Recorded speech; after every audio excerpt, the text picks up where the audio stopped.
Alright, this is just a quick recording for a fellow Reddit member who's looking at FreeCAD on how to make some of these shapes in FreeCAD. So I'm just going to pick this one as a simple example. So go to FreeCAD and hit Create New Document. And we're going to go switch to the Part Design. And in the tasks, you can see here, Create Body. And then we're going to create a sketch. And I'm going to use the top plane, which is this one here, and hit OK. You can see this is a rather rectangular shape with two holes and a corner cut out. And rather than doing this as three operations, I'm going to do that whole bottom piece as one operation. Looks to be about 15 units high. Alright, so I'm going to use lines, and I'm intentionally going to not use these two as horizontal because I want to do something with them shortly. The rest of them we will leave them as horizontal,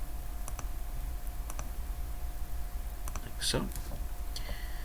Escape, I'll make this one horizontal, and in order to locate this, I'm going to center this one. So these 2 points and this axis, and center that one. So there's our basic shape. It has 4 degrees of freedom. Let's go back and look here. So this line here is 1, 2, 3, 4. So we'll make that width 40 millimeters. Go back here, and from there out is 1, 2, 3, which is, we'll make that 30. And then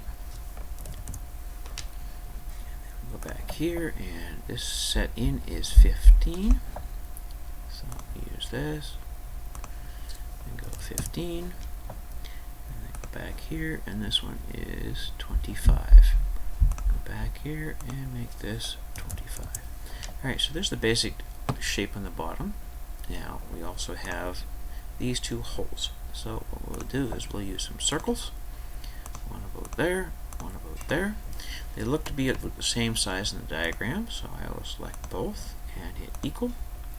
And they look to be about the same, about 1 unit, which we call 10 millimeters, so we'll make them both 10 millimeters. We go look here, and it looks like this one ends about centered on this, so that's 25 will be the center. So we'll grab that from the center to there and call it 25. And the other one seems to be about the same, so we will do that and call it 25. And then if we look for this inset, it looks like this about 5 there and 5 in, so that means it's 10 up. So we'll grab from there to there, call it 10, and we'll do the same for this one.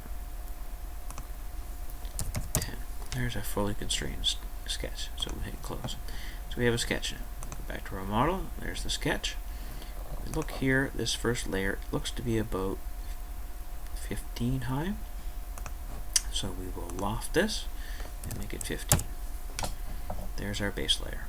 Okay, so now the second section is these two pieces that are up. This looks to be about 1. I'm going to guess this is 15 or 1.5. So we select the top face, create a sketch. I'm going to use boxes for these two, and I'm going to use the reference tool so that I can reference these two edges.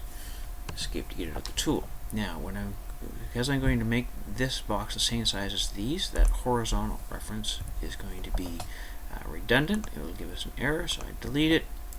Say those 2 points are the same point, and those 2 points are the same point. Do the same here. Delete that. Those 2 points are the same point. These 2 points are the same point. And we said this was a width of 10, and this was a width of 15. There is a fully constrained sketch, and then we will loft that again to 15. And there we go. There is that basic object from the first one. Very quick steps. I hope you found that helpful.